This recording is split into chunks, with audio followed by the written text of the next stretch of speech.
नमस्कार never veterans, कैसे हैं आप लोग। आशा नहीं पूरा विश्वास है मजे में होंगे।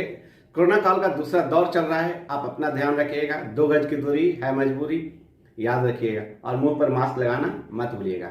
इस दौर में सिर्फ आप अपना ही नहीं, अपने परिवार का ही नहीं, अपने वेटरन्स का भी ख्याल रखिए। तो आज का वीडियो बहुत ही इंपॉर्टेंट हो दोस्त, इस वीडियो को अंत तक देखिएगा। ये उनके लिए है जो भी हमारे सेलर भाई 15 साल तक सिर्फ नेवी में सर्विस ही करते हैं। आप अपने ऊपर ध्यान नहीं दे पाते हैं, उनके माँ बाप उनके ऊपर ध्यान नहीं दे पाते हैं। किसी का ध्यान इस चीज़ का कि वो सर्विस में रहते हैं, वो किसी कारणवश हो, चाहे लड़की उनको ना देख पा रही हो या वो लड़की को देख ना पा रहे हो, किसी कारणवश उनकी शादी नहीं हो पाती है। जब वो रिटायर जाते हैं नेवी से, उसके बाद वो शादी करते हैं, तो उनके लिए टॉप प्रायोरिटी क्या होता है कि किसी प्रकार सबसे पहला उनका टॉप प्रायोरिटी ये होता है कि वो पीपीओ में अपने वाइफ का नाम पहले चढ़वाएं। क्यों? इन केस ऑफ डेथ, चूंकि उनके वाइफ का नाम पीपीओ में नहीं रहता है, तो उसके बाद बहुत ही लंबा प्रोसीजर होता है, बहुत ही परेशान होती है उनकी वाइफ। तो आपसे अनुरोध है कि सबसे पहले रिटायरमेंट के बाद अगर ऐसा किसी बंधु के साथ है जो सर्विस में रहते हुए शादी न कर पाए हों, तो सबसे पहले शादी के बाद आप अपने वाइफ का नाम पीपीओ में डलवाएं। और ये कैसे होगा? ये बहुत ही आसान है दोस्त, बहुत ही सिंपल। चूंकि क्या होता है कि लोगों को पता नहीं होता, तो इससे पूछते हैं, उससे पूछते हैं, मेरे वाइफ का नाम चढ़वाना है पीपीओ पे, किससे मिलूं, किसको लिखूं, क्या लिखूं, कहां से फॉर्म मिलेगा, किसको अप्रोच करूं। ये बहुत ही आसान है दोस्त। आपको करना क्या है? करना कुछ नहीं, बस एक सिंपल सा काम करना है कि आपको अपेंडिक्स ए का फॉर्मा भरना है, to be submitted in triplicate. In triplicate में आपको सबमिट करना पड़ेगा। आपको देखा जाए राइट हैंड साइड में एक joint photographs of husband and wife attested. Attested means कौन अटेस्टेड करेगा? किसी भी गेस्टेड अफसर के द्वारा इसको अटेस्ट करवा लीजिएगा अपनी वाइफ का फोटो साथ चिपका करके, और इसको भेजना है किसको? To the logistic officer in charge naval pension office, यानी नेवल रिकॉर्ड ऑफिस को भेजना है। और इसमें कुछ ज़्यादा कुछ नहीं है दोस्त, वही है जो आप लास्ट रैंक हेल्ड क्या किया था, आप रिटायर कब हुए, आपका आई कार्ड नंबर क्या है, आपका सर्विस नंबर क्या है, आपका रिकॉर्ड ऑफिस के बारे में लिखना है, आपका पीपीओ के बारे में जानकारी लिखना है, अपना ईमेल एड्रेस, आधार नंबर, मोबाइल नंबर।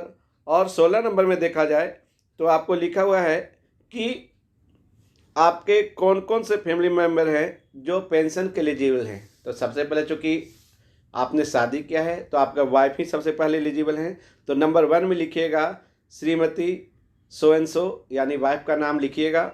उसके बाद उनके साथ क्या रिलेशनशिप है, दूसरा कॉलम में लिखिएगा वाइफ, डेट ऑफ मैरिज, कब शादी किया आपने, आधार कार्ड नंबर उनका लिखिएगा, मैरिटल स्टेटस यानी शादी कर लिया तो ऑफकोर्स वो शादीशुदा ही हो गई तो यस लिखिएगा, और उनका डेट ऑफ बर्थ लिखिएगा।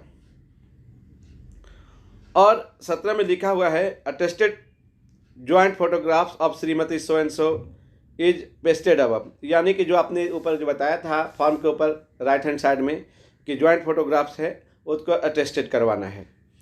और सिग्नेचर और thumb impression of a spouse, यानी सिग्नेचर ऑफ जो पढ़ी लिखी हैं आपकी मैडम, 100% पढ़ी लिखी होंगे। देख दाख के 15 साल के बाद इतनी प्यारी सी मैडम के साथ शादी किया है तो जरूर पढ़ा लिखा भी टेस्ट किया होगा, तो उनका सिग्नेचर, अगर नहीं पढ़ी लिखी है इन केस तो उनका थंब इम्प्रेशन लगाना है। और मार्क ऑफ आइडेंटिफिकेशन जरूर लिखिएगा, क्योंकि कभी भी भविष्य में कैसे आइडेंटिफाई करेगा सिर्फ फोटो के साथ, तो फोटो के साथ उनका मार्क ऑफ आइडेंटिफिकेशन लिखना पड़ेगा। और देखा जाए 18 नंबर में ये है। और उसके बाद किसी भी 2 विटनेस का सिग्नेचर लगेगा, 2 विटनेस का सिग्नेचर, उनका फुल एड्रेस लगेगा, उनका नाम लगेगा। और पार्ट 2 में ऑर्डर में पार्ट 2 नंबर में देखिएगा आपको बैंक का सिग्नेचर लगेगा जहां से आप पेंशन उठा रहे हैं। और पार्ट 3 में आपको रिकॉर्ड ऑफिस यानी नेवल पेंशन ऑफिस का साइन होगा। और ये सारे चीज़ करने के बाद फॉर्म को आपको जिला सैनिक बोर्ड के थ्रू नेवल पेंशन ऑफिस यानी नेवल रिकॉर्ड ऑफिस को भेजना है। इसके साथ आपको एक किंडर रोल का फॉर्म लगाना पड़ेगा, किंडर रोल का फॉर्म लगाना पड़ेगा इसमें। तो ये किंडर रोल का फॉर्म आपको भरना पड़ेगा, इसमें पूरे पार्टिकुलर्स। और सबसे पहले क्लेमेंट में आपका सिग्नेचर रहेगा, काउंटर साइंड बाय जिला सैनिक बोर्ड, और लास्ट में इसको नेवल पेंशन ऑफिस का सिग्नेचर रहेगा इसके ऊपर। और उसके बाद आपको एक एफिडेविट बनाना पड़ेगा जो फर्स्ट क्लास जुडिशियल मजिस्ट्रेट या नोटरी से साइन करवाना पड़ेगा। उसमें आपका वाइफ का correct name, date of birth और डेट ऑफ मैरिज आपका और आपके वाइफ का रहेगा। चूँकि आपने शादी किया है तो आपके शादी को रजिस्ट्रेशन भी करवाना पड़ेगा ताकि आप कानूनी रूप से आप रिकॉर्ड ऑफिस को बता सकें। तो उसके लिए आपको एक मैरिज सर्टिफिकेट लगेगा जो आपको इस डॉक्यूमेंट के साथ भेजना पड़ेगा।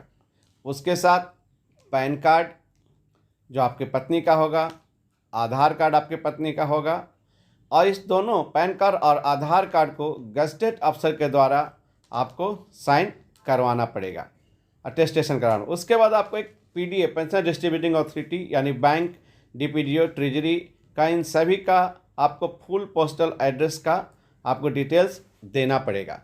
अब ये सब सारे बातें फॉर्म मिलेगा कहाँ से? तो दोस्त, जैसे आप कंप्यूटर या लैपटॉप पर आप नेवल पेंशन ऑफिस टाइप करते हैं गूगल क्रोम में, तो आपको नैपपेन का वेबसाइट ओपन होता है। इस नैपपेन वेबसाइट में आप देखेंगे होम पेज जब ओपन होगा नैपपेन इंडियन नेवी का, इस पर आप जैसे ही क्लिक करेंगे तो आपको एक नया डेस्कटॉप पर एक नया आइकॉन आएगा जिसमें 3 लाइन होगा। ये 3 लाइन जो राइट हैंड साइड में सबसे नीचे देख रहे हैं, उसके बगल में मेनू है और उसके पास बहुत सारे मेनू में home, about, downloads, veterans guide. इस वेटरन्स गाइड पर आप क्लिक करेंगे तो आप देखेंगे केसरिया रंग का ऑफिसर्स जो आइकॉन है उस पर क्लिक कीजिए तो एक सेलर्स आइकॉन आएगा। सेलर्स का ऊपर क्लिक करेंगे तो आपको बहुत सारे ऑप्शन मिल जाएंगे जिसमें बहुत सारे लिंक्स और फॉर्म्स आप डाउनलोड कर सकते हैं। तो सीरियल नंबर 1 से लेकर सीरियल नंबर 39 तक आपको लिंक्स दिए हुए हैं और उसको पढ़ना है और उसको डाउनलोड कर सकते हैं।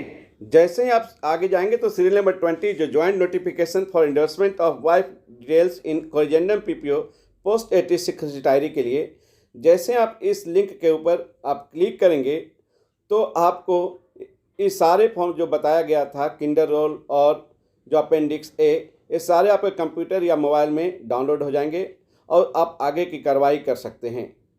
जय हिंद, जय भारत।